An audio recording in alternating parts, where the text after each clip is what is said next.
أعوذ بالله من الشيطان الرجيم. بسم الله الرحمن الرحيم.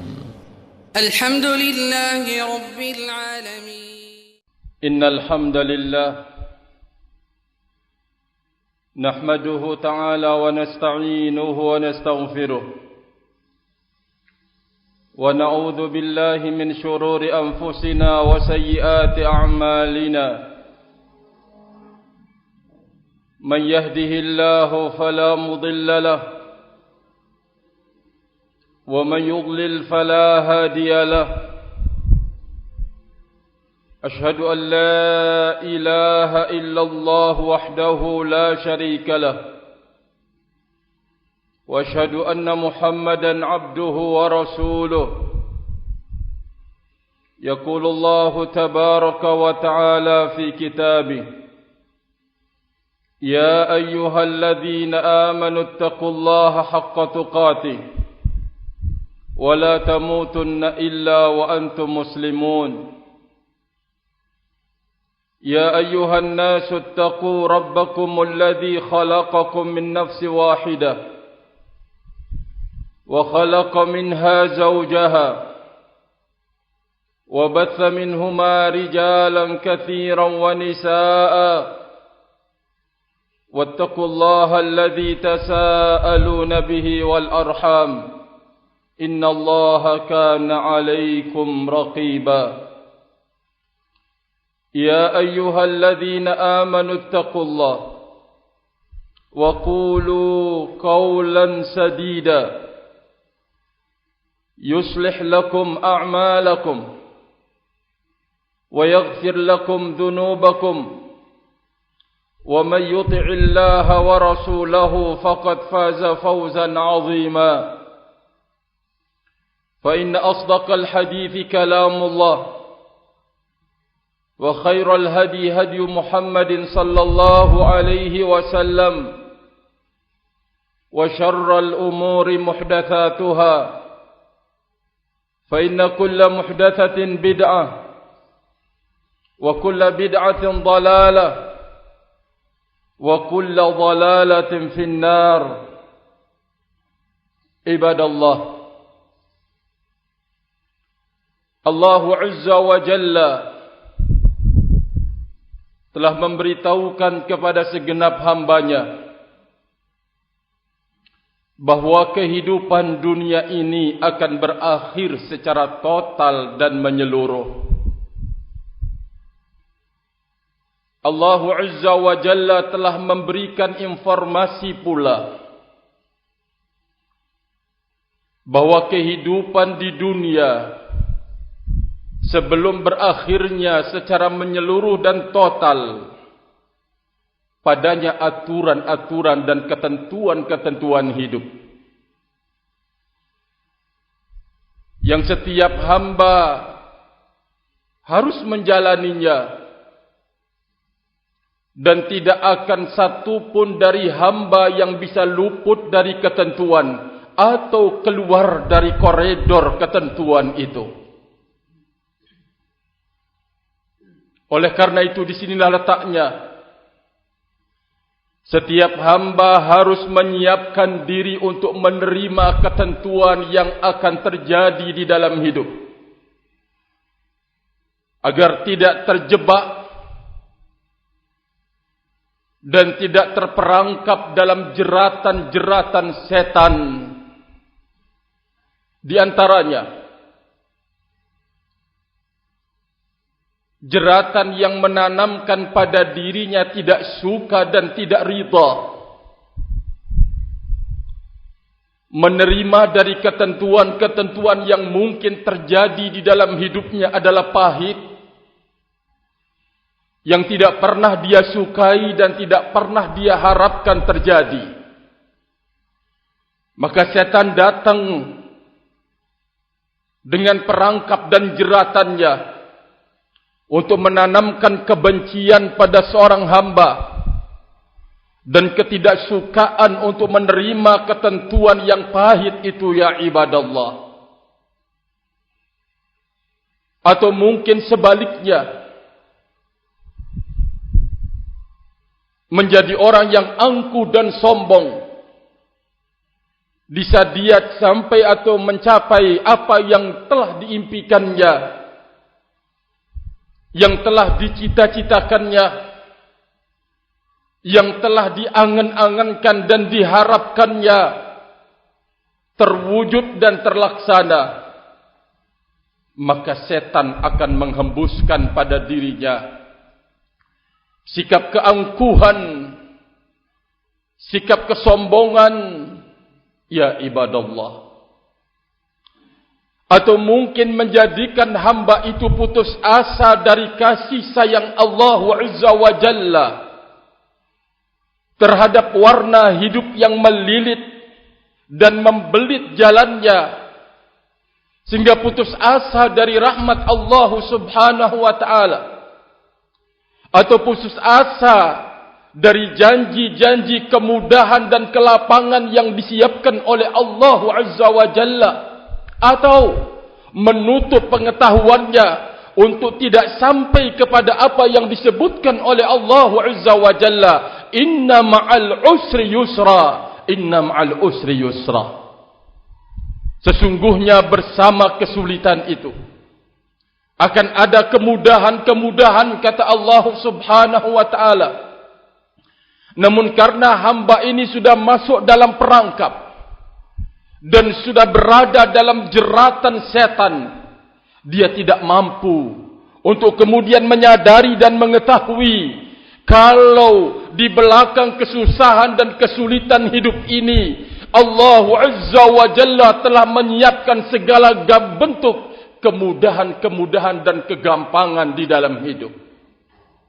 Ibadallah, jeratan-jeratan setan yang akan terus menumbuh suburkan di dalam jiwa sifat iri hati dan dengki untuk tidak mau menerima segala ketentuan yang telah ditentukan oleh Allah Azza wa Jalla, jikalau ketentuan itu baik diberikan oleh Allah bukan kepada dirinya, atau menanamkan pada jasad ini kemalasan, ya ibadallah.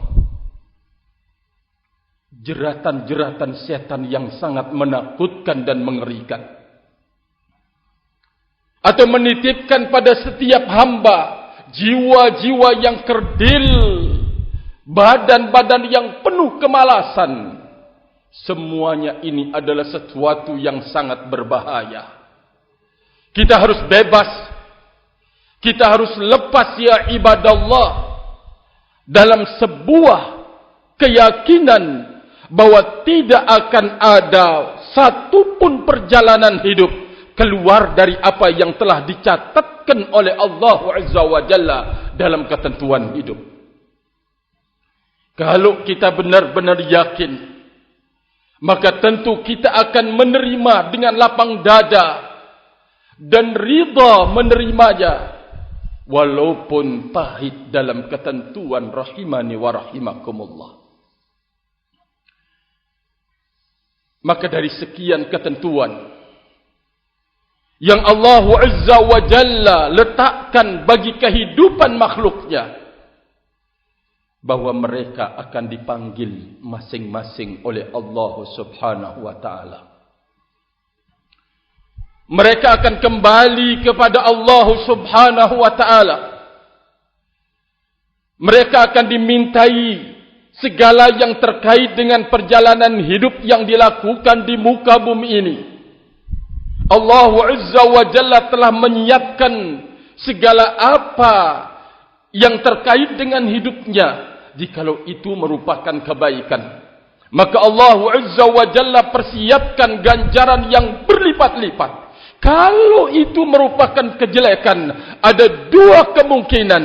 Allah Subhanahu wa ta'ala tidak memaafkan dia, lalu kemudian membersihkan dan mensucikannya. Atau yang kedua, Allah Subhanahu wa ta'ala menuangkan, menyiramkan segala ampunan dan rahmatnya, untuk kemudian melenyapkan dan menghilangkan noda-noda dosa yang dia bawa menghadap Allah Subhanahu wa ta'ala.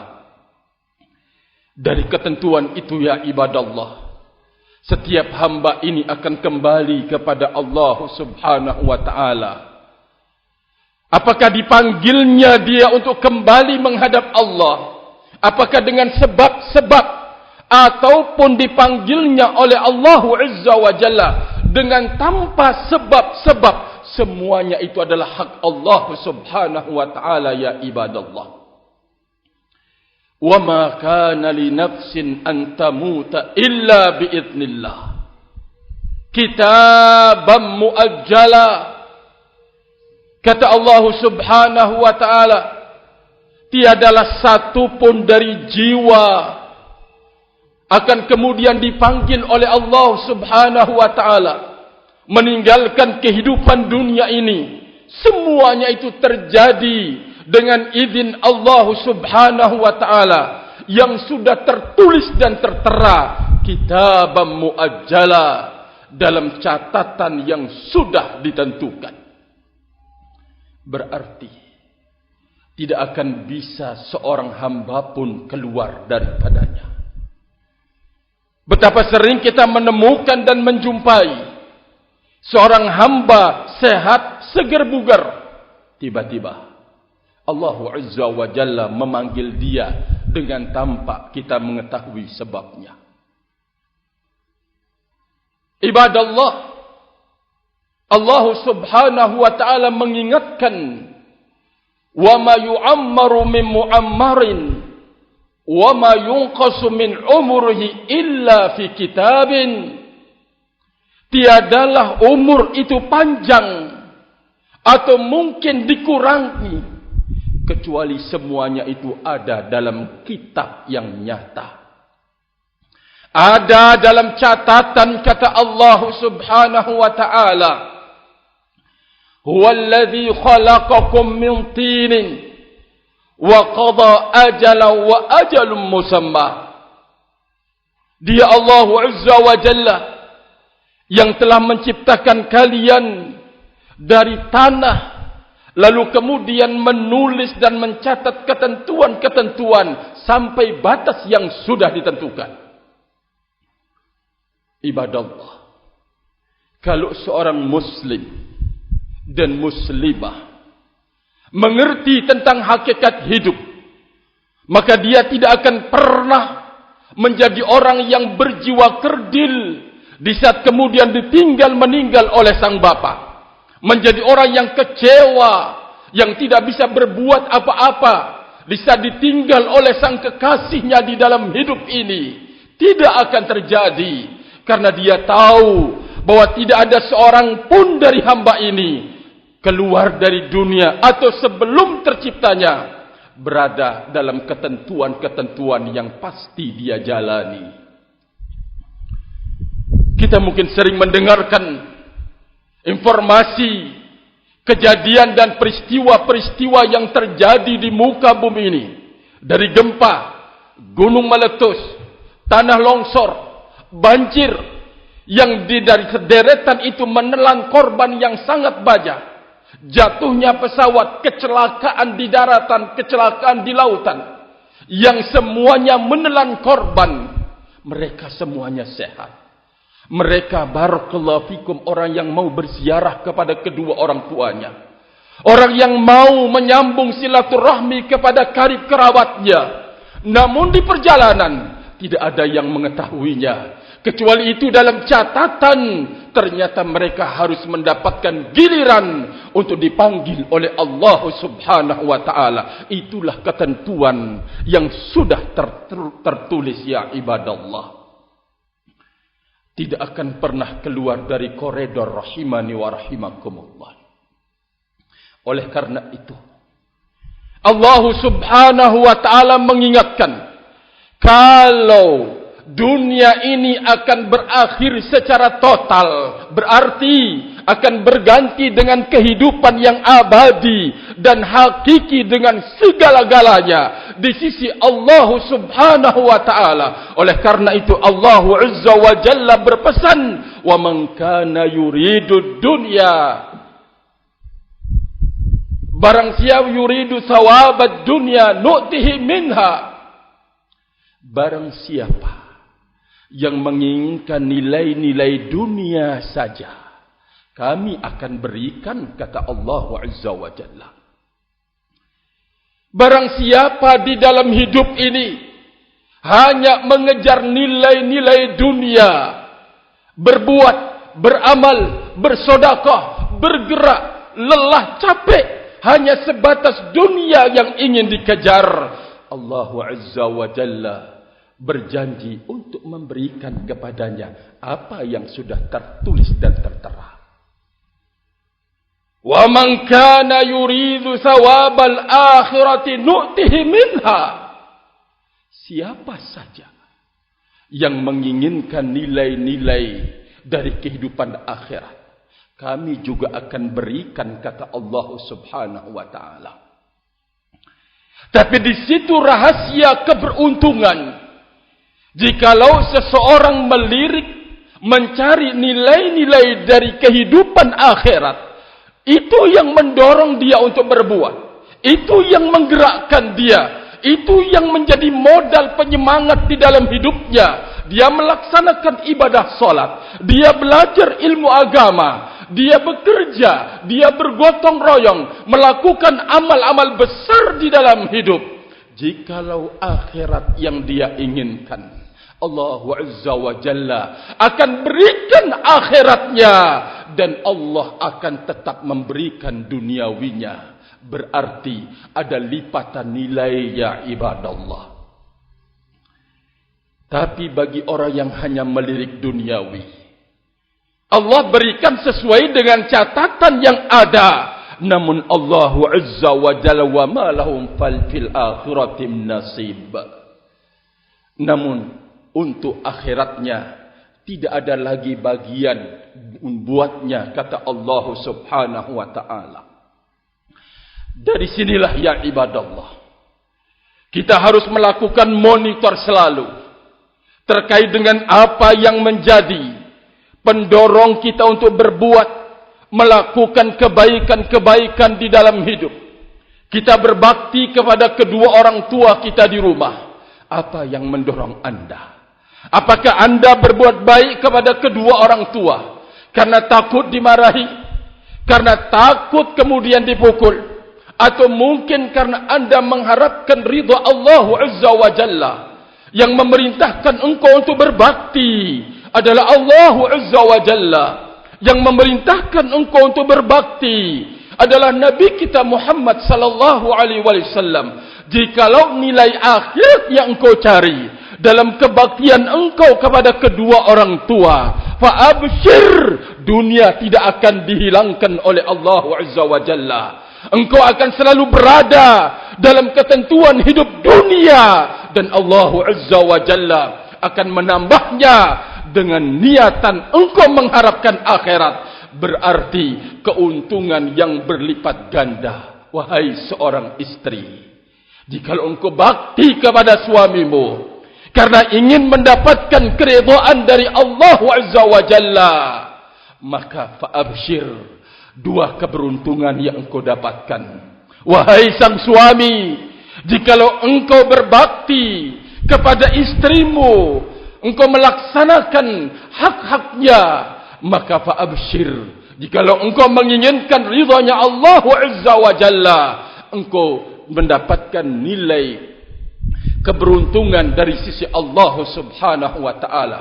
Demikian juga jika engkau sebagai tulabul ilm, belajar ilmu agama, yang mendorong, yang memanggil adalah panggilan Allah Azza wa Jalla dan Rasulnya Muhammad sallallahu alaihi wasallam, lalu engkau berjalan atas perintahnya, engkau membimbing diri di atas bimbingannya, di atas arahannya, mengejar ridha Allah Azza wa Jalla, fa'abshir ya abdallah. Allah Azza wa Jalla tidak akan melenyapkan, tidak akan mengurangi, tidak akan mengikis dunia yang engkau telah ditentukan oleh Allah Azza wa Jalla di dalam hidup. Dan bergembiralah bahwa engkau telah dipersiapkan nilai-nilai akhirat, karena engkau menginginkan kehidupan di sisi Allah Azza wa Jalla yang berbahagia. Ibadallah,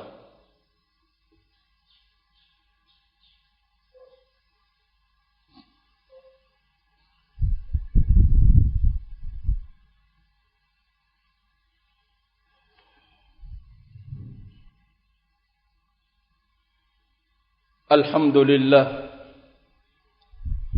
حمدا كثيرا طيبا مباركا فيه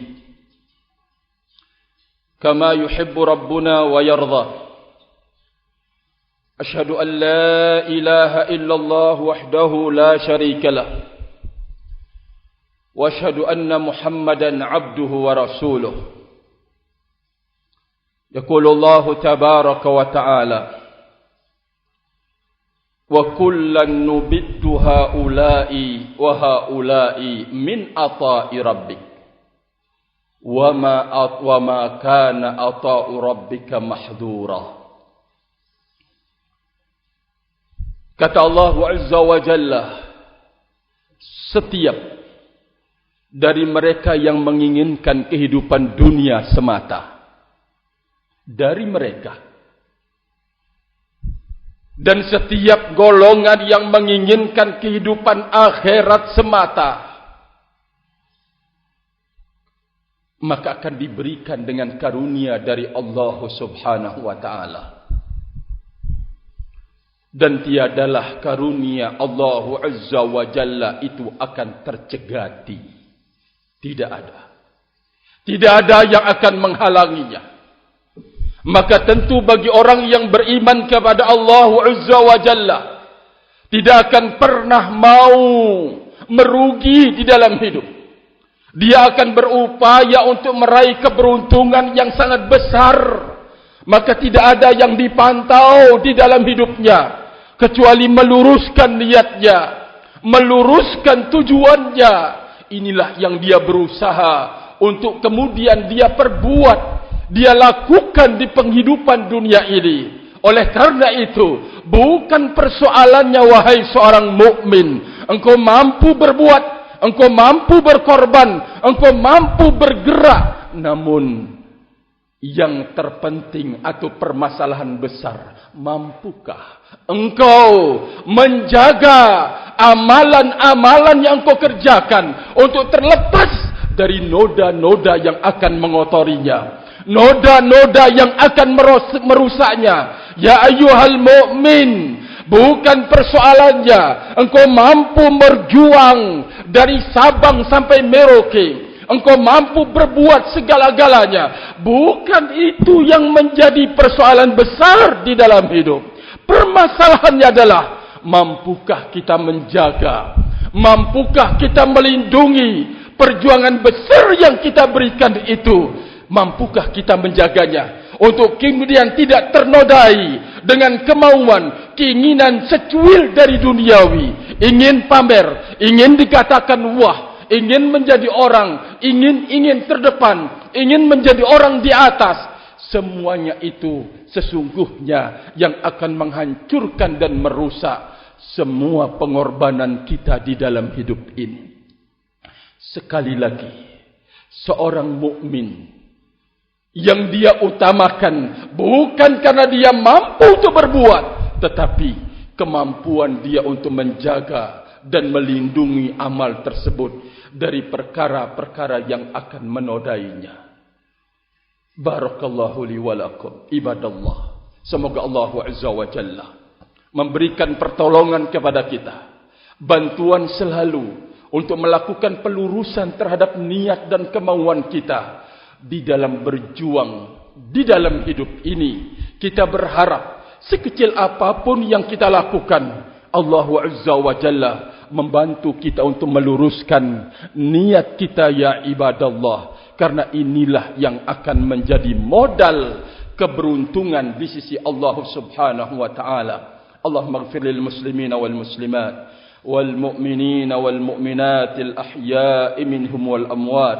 Allahumma arinal haqqa haqqa warzuqna ittiba'ah wa arinal batila batila warzuqna ijtinabah. Allahumma ahyina 'alal islam was sunnah wa amitna 'alal islam was sunnah.